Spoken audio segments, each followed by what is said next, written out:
നമുക്ക് രേവതിയുടെ സച്ചിയുടെ നാളത്തെ നല്ലൊരു വിശേഷം കേട്ടാലോ. അതിനു മുമ്പായിട്ട് ആദ്യമായി കാണുന്നവരുണ്ടെങ്കിൽ ചാനൽ ഇഷ്ടപ്പെട്ട ഒന്ന് സബ്സ്ക്രൈബ് ചെയ്യാൻ മറക്കരുത്. വീഡിയോ ഇഷ്ടപ്പെടുകയാണെങ്കിൽ ലൈക്ക് ചെയ്യാനും നിങ്ങളുടെ വിലയേറിയ അഭിപ്രായങ്ങളൊക്കെ രേഖപ്പെടുത്താനും മറക്കരുത് കേട്ടോ. അപ്പൊ നമുക്ക് നേരെ വിശേഷത്തിലേക്ക് പോയാലോ. അങ്ങനെ നാളത്തെ വിശേഷത്തില് അവസാനം വേറെ ഗത്യന്തരമില്ലാതെ കഴിഞ്ഞപ്പോ നീലിമ 50 ലക്ഷം രൂപ സുധിയുടെ അക്കൗണ്ടിലേക്ക് ഇട്ട് കൊടുക്കുകയാണ്. പക്ഷേ നീലിമയ്ക്ക് 50 ലക്ഷം പോയി കഴിഞ്ഞപ്പോൾ ആകെപ്പാടെ സമനിലറ്റെന്ന് പോലെ തോന്നി. പിന്നീട് പോലീസ് സ്റ്റേഷനിൽ വെച്ച് വെല്ലുവിളിക്കുന്നൊക്കെ ഉണ്ട്.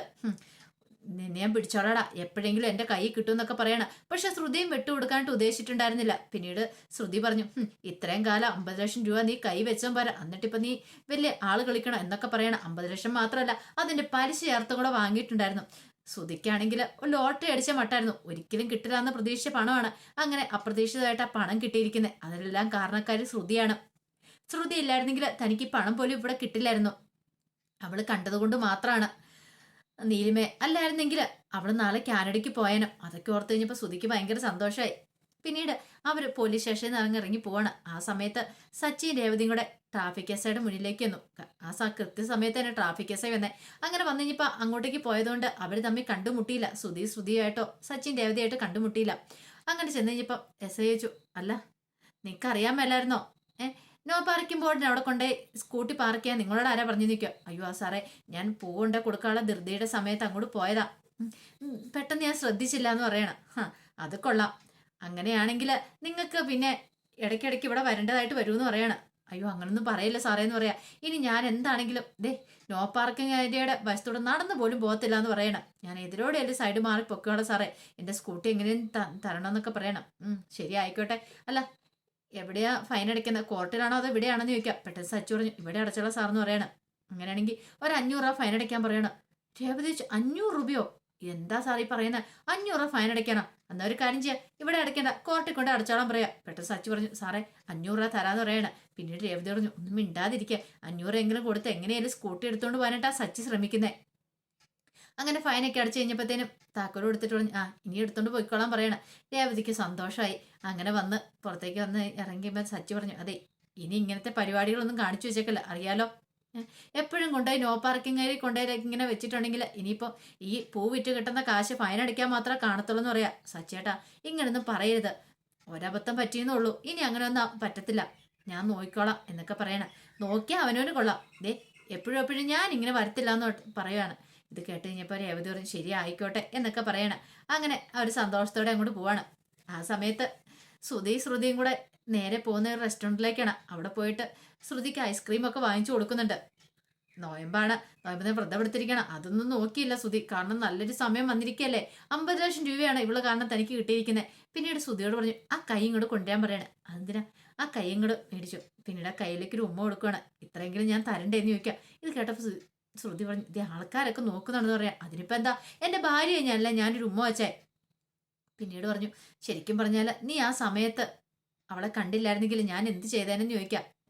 ഇനി വേണം എനിക്ക് തലയുർത്തി പിടിച്ചൊന്ന് നടക്കാനെന്ന് പറയാം. എന്താ അങ്ങനെ പറഞ്ഞേ? ആ സച്ചി ഉണ്ടല്ലോ കുറെ കാലം വേണ്ടിയിട്ട് കളിയാക്കുന്നേ.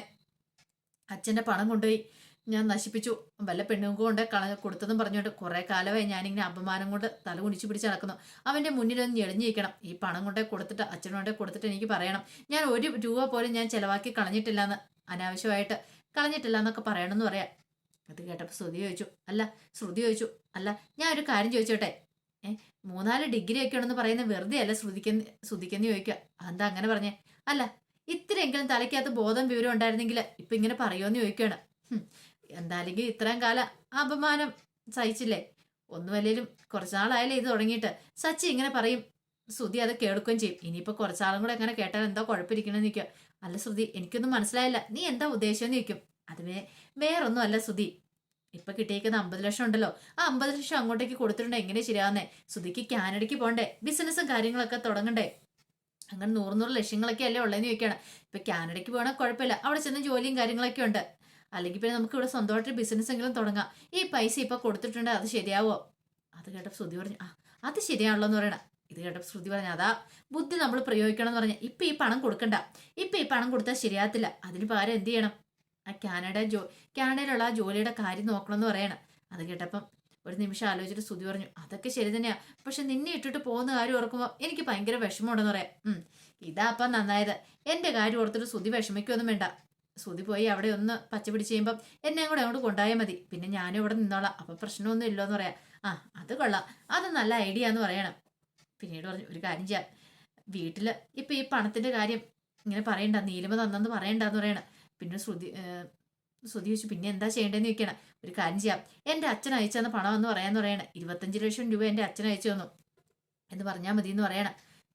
25 ലക്ഷം, ആ അങ്ങനെ പറയാം, ബാക്കി നമുക്ക് എന്താന്ന് ചെയ്യാന്ന് പറയണം. ആദ്യം ഒരു കാര്യം ചെയ്യാം, ആദ്യം അങ്ങോട്ടേക്ക് ചെല്ലാം, ആ കാനഡയിൽ ആ ജോലിയുടെ കാര്യം ഉണ്ടല്ലോ, അപ്പം അതിൻ്റെ ഏജൻസിയുടെ ഓഫീസിലേക്ക് ചെല്ലാന്ന് പറയണം. അങ്ങനെ ശ്രുതിയേയും കൂട്ടിക്കൊണ്ട് ശ്രുതി ഏജൻസി ഓഫീസിലേക്ക് ചെല്ലുവേണം.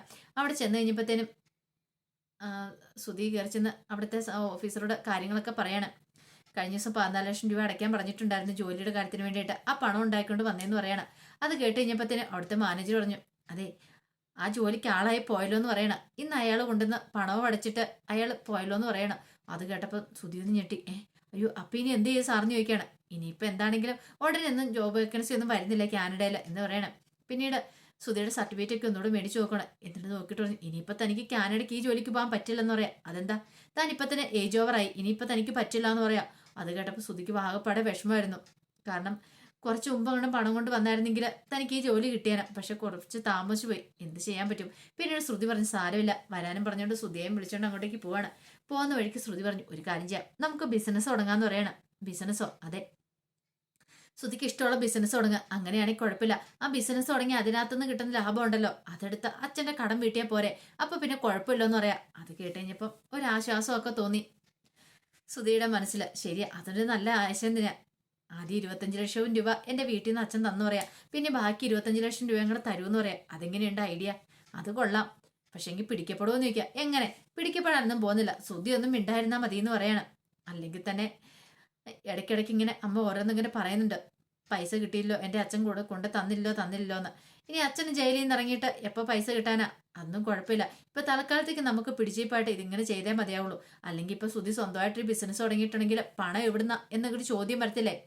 5 രൂപ പോലും ശ്രുതിയുടെ കയ്യിലിരിക്കുന്നില്ല. ശ്രുതി ബിസിനസ് തുടങ്ങുന്ന പറയുമ്പോൾ എല്ലാവർക്കും സംശയവും. അല്ലെങ്കിൽ പിന്നെ നീലിമ പൈസ തന്നോന്ന് അവർ സംശയിക്കുകയും ചെയ്യും. ഇപ്പൊ എൻ്റെ അച്ഛൻ തന്നെന്ന് പറയുവാണെങ്കിൽ പിന്നെ ആർക്കും ഒരു സംശയം തോന്നത്തില്ല എന്ന് പറയണം. അത് ശരിയായിട്ടുള്ള കാര്യമാണ്, അങ്ങനെയാണ് നമുക്ക് അങ്ങനെ തന്നെ ചെയ്യാന്ന് പറയണം. ഒരു കാര്യം ചെയ്യാം, നമുക്ക് കടയിൽ കയറി ഷോപ്പിംഗ് ഒക്കെ നടത്തിയിട്ട് പോകാന്ന് പറയണം. അങ്ങനെ രണ്ടുപേരും കടയിൽ കയറി എല്ലാവർക്കും ഡ്രസ്സും കാര്യങ്ങളൊക്കെ എടുക്കാനായിട്ട് അങ്ങോട്ട് പോവാണ്. കുറെ സമയം കഴിഞ്ഞ് കഴിഞ്ഞപ്പോൾ സച്ചിൻ്റെ അവധി വീട്ടിലേക്ക് വന്നു. അതിനുശേഷമാണ് ശ്രുതിയും കൂടെ വീട്ടിലേക്ക് വരുന്നത്. അങ്ങനെ വന്നു കഴിഞ്ഞപ്പോൾ തന്നെ രവീന്ദ്രൻ ചോദിച്ചു ഇതെന്താടാ കുറെ കവറുകളും കാര്യങ്ങളൊക്കെ ഉണ്ടല്ലോ എന്ന് പറയണം. അപ്പോഴേക്ക് ശ്രുതി ചോദിച്ചു അമ്മ എന്തേന്ന് ചോദിക്കാം. അവിടെ ഇവിടെ ഉണ്ടെന്ന് പറയണം. ഈ സമയം ശ്രുതി അവിടെ കിടന്ന് അമ്മയെന്ന് കിടന്ന് വിളിക്കുകയാണ്. ചന്ദ്രമതി വന്നിട്ട് എന്താടാ കിടത്ത് വിളിച്ചലറുന്നതെന്ന് ചോദിക്കാം. അമ്മ ഒരു കാര്യം ഉണ്ടെന്ന് പറയാം. എന്ത് കാര്യം? അല്ല ബാക്കി എല്ലാവരും ഇവിടെ ഇല്ലേന്ന് ചോദിക്കുക. ഇവിടെ എല്ലാവരും ഉണ്ട്. ചന്ദ്രമതി ബാക്കി എല്ലാവരും കൂടെ വിളിക്കണം. എല്ലാവരും കൂടെ വന്നു. ആ സമയത്ത് ശ്രുതി പറഞ്ഞു അതെ എൻ്റെ അച്ഛൻ പൈസ ഇട്ടു, 25 ലക്ഷം രൂപ അക്കൗണ്ടിൽ ഇട്ടെന്ന് പറയണേ. 25 ലക്ഷം രൂപയോ മോളുടെ അക്കൗണ്ടിലാ? അതെ 25 ലക്ഷം രൂപ ഇട്ടതെന്ന് പറയണ. ആഹാ അത് കൊള്ളാലോ. അല്ല അതെങ്ങനെ ഇട്ടത്? ജയിലിലല്ലേ? ശ്രുതിയുടെ അച്ഛനും സച്ചി എടുത്ത വായിക്ക് ചോദിക്കണം. ശ്രുതി ഒന്നും ഞെട്ടി. ആ സമയം ശ്രുതി പറഞ്ഞു അത് പിന്നെ നേരത്തെ പൈസ കൊടുത്തിട്ട് പോയിട്ടുണ്ടായിരുന്നു പറയാം. ആരുടെ കയ്യില്? അല്ല ഇളയച്ചനെ ഏൽപ്പിച്ചിട്ടുണ്ടായിരുന്നു എനിക്ക് തരാനും പറഞ്ഞിട്ട്. ആഹാ അങ്ങനെയാണെങ്കിൽ അച്ഛൻ വരുമ്പോ എന്നാ ഇങ്ങോട്ട് കൊണ്ടുവരുന്നേന്ന് ചോദിക്കണം. അത് പിന്നെ അത്രയും പൈസയൊക്കെ മലേഷ്യയിൽ നിന്ന് ഇങ്ങോട്ട് വരുമ്പോൾ കൊണ്ടുവരാൻ പറ്റില്ലോ, ഫ്ലൈറ്റ് കിട്ടി, അതുകൊണ്ടാണ് കൊണ്ടുവരുന്നതെന്ന് പറയണം. അങ്ങനെയാണെങ്കിൽ നിന്റെ ഇളയച്ചനും കൊണ്ടുവരുന്നല്ലോ എന്ന് പറയണം. ഇളയച്ചനും കൊണ്ടുവരാൻ പറ്റില്ലായിരുന്നു, അതുകൊണ്ടാണ് കൊണ്ടുവരുന്നേ. ആ സമയത്ത് വർഷ ചോദിച്ചു അല്ല പിന്നെ എങ്ങനെ ഇപ്പം പൈസ കിട്ടേന്ന് ചോദിക്കണം. അത് പിന്നെ ഒരു ഫ്രണ്ട് വഴിയാ പണം അയച്ചു തന്നേന്ന് പറയണം. അങ്ങനെ ഈ 100 ചോദ്യങ്ങളൊക്കെ കേട്ട് കഴിഞ്ഞപ്പോൾ ചന്ദ്രമതി പറഞ്ഞു ഇനിയിപ്പോൾ എന്തിനാ ഇങ്ങനെ ചോദ്യങ്ങൾ ചോദിക്കുന്നത്, പണം കിട്ടിയില്ലേ അത് പോരേന്ന് ചോദിക്കുകയാണ്. സച്ചി പറഞ്ഞു എനിക്കെന്തോ ചില സംശയങ്ങളൊക്കെ ഉണ്ടെന്ന് പറയണം. രേവതി പറഞ്ഞു സച്ചിയേട്ട ഒന്നും മിണ്ടായിരിക്കാൻ പറയണം. ആ സമയം സച്ചി പറഞ്ഞാ 25 ലക്ഷമെങ്കിൽ 25 ലക്ഷം. ആ സമയം ശ്രുതി പറഞ്ഞു ഇനി ഒരു 25 ലക്ഷം കൂടെ കിട്ടും, അത് കുറച്ച് കഴിഞ്ഞിട്ട് തരാമെന്ന് അച്ഛൻ പറഞ്ഞെന്ന് പറയണം. അത് കേട്ട് കഴിഞ്ഞപ്പോൾ ചന്ദ്രമതി പറഞ്ഞു ആഹാ കൊള്ളാലോ, അങ്ങനെയാണെങ്കിൽ കാര്യങ്ങളൊക്കെ കൂടുതൽ എളുപ്പമായല്ലോ എന്ന് പറയണം. അപ്പോഴേക്കും സച്ചി പറഞ്ഞു അത് ശരിയാ, അപ്പൊ മൊത്തം 50 ലക്ഷം രൂപയായി. 25 ലക്ഷം രൂപ അച്ഛനും കൊടുത്താലേ ബാക്കി 25 ലക്ഷം രൂപ എപ്പോൾ തരൂന്ന് ചോദിക്കുക. ഇത് കേട്ട് കഴിഞ്ഞപ്പം ശ്രുതിനെ ഒന്ന് നോക്കുകയാണ്. പെട്ടെന്ന് ശ്രുതി നീ എന്താടാ പറഞ്ഞേ? 25 ലക്ഷം കൊടുക്കാനാ? എന്താ നീ അച്ഛൻ്റെ 50 ലക്ഷം അടിച്ചു മാറ്റിക്കൊണ്ട് പോയതല്ലേ, അപ്പൊ നീ 25 ലക്ഷം കൊടുക്കണമെന്ന് പറയണം. ഇത് കേട്ട ശ്രുതി പറഞ്ഞു അതെങ്ങനെയാ ശരിയാ സച്ചി, എൻ്റെ വീട്ടിൽ നിന്ന് എൻ്റെ അച്ഛൻ തന്ന പൈസയല്ലേ, അപ്പൊ പിന്നെ ശ്രുതിക്ക് ബിസിനസ് തുടങ്ങാൻ വേണ്ടി തന്ന പൈസയത്, അപ്പം ബിസിനസ് തുടങ്ങണം, അല്ലാതെ വേറൊന്നിനും ചെലവാക്കാൻ പറ്റില്ല എന്ന് പറയണം. സച്ചി പറഞ്ഞു അത് കൊള്ളാലോ, ഇവൻ പണം എടുത്തോണ്ട് പോയിട്ട് നശിപ്പിച്ചതും പോരാ എന്നിട്ട് വീണ്ടും അതിന്റെ ആ കാര്യമൊന്നുമില്ല. ഈ പണം അച്ഛൻ അർഹതപ്പെട്ട അച്ഛന് കൊടുക്കണമെന്ന് പറയണ. ആ സമയം രവീന്ദ്രൻ പറഞ്ഞു, വേണ്ട മോനെ. കാരണം ഇത് ശ്രുതിക്ക് ബിസിനസ് തുടങ്ങാൻ വേണ്ടി ശ്രുതിയുടെ അച്ഛൻ കൊടുത്തല്ലേ, അതെനിക്ക് വേണ്ട. ഇത് കേട്ടപ്പോൾ ശ്രുതി പറഞ്ഞു, അച്ഛാ ഞാൻ ബിസിനസ് ഒക്കെ തുടങ്ങി അതിൻ്റെ അകത്ത് ലാഭം ഉണ്ടാകുന്ന സമയത്ത് ഞാൻ അച്ഛന് പണം തന്നോളാം. അച്ഛൻ ആ കാര്യം ഓർത്ത് വിഷമിക്കൊന്നും വേണ്ടെന്ന് പറയണം. അത് കേട്ടപ്പോൾ രവീന്ദ്രൻ പറഞ്ഞു, അതൊന്നും എനിക്ക് കുഴപ്പമൊന്നുമുള്ള കാര്യമല്ലട മോനെ. നിങ്ങൾ ബിസിനസ്സൊക്കെ തുടങ്ങുക. ബിസിനസ്സൊക്കെ തുടങ്ങി അതിന് ശേഷം മതി എൻ്റെ പണവും കാര്യങ്ങളും. എനിക്ക് എന്തുണ്ടെങ്കിലും അത് നിങ്ങൾക്ക് മക്കൾക്ക് 3 പേർക്കും അല്ലേ എന്നൊക്കെ രവീന്ദ്രൻ പറയുന്നുണ്ട്. ആ സമയം ചന്ദ്രമതി ചോദിച്ചു, അല്ല എന്ത് ബിസിനസ് തുടങ്ങാനാണെന്ന് ചോദിക്കണം. പെട്ടെന്ന് ശ്രുതി പറഞ്ഞു, അത് പിന്നെ ഞാൻ തീരുമാനിച്ചിട്ടില്ലെന്ന് പറയാണ്. സച്ചി പറഞ്ഞു, അല്ല ഇത്രയും പൈസ കിട്ടിയിട്ട് നിനക്ക് ബിസിനസ് എന്താ ചെയ്യേണ്ടതെന്ന് പോലും അറിയത്തില്ലല്ലേ, കൊള്ളാം, നല്ല ആളാന്നൊക്കെ പറയണം. ആ സമയത്ത് ശ്രുതി ഒന്നും മിണ്ടാതെ നിൽക്കുകയാണ്. പിന്നീട് ശ്രുതി പറഞ്ഞു, ബിസിനസ് എനിക്ക് തുടങ്ങാൻ അറിയാം, അതുകൊണ്ടല്ലേ ശ്രുതിയുടെ അച്ഛൻ എൻ്റെ അക്കൗണ്ടിലേക്ക് പൈസ ഇട്ടെന്ന് ചോദിക്കുകയാണ്. നിന്റെ അക്കൗണ്ടിലേക്കോ? അതെങ്ങനെ ശരിയാവുമെന്ന് ചോദിക്കുകയാണ്. പെട്ടെന്നാണ് ശ്രുതിക്ക് അബദ്ധം മനസ്സിലായത്. സച്ചി പറഞ്ഞു, അതെങ്ങനെയാ ശ്രുതി നിന്റെ അക്കൗണ്ടിലേക്ക് ഇട്ടായിരുന്നേ, ശ്രുതിയുടെ അക്കൗണ്ടിലേക്കല്ലേ ഇട്ട് കൊടുക്കണ്ടെന്ന് ചോദിക്കും.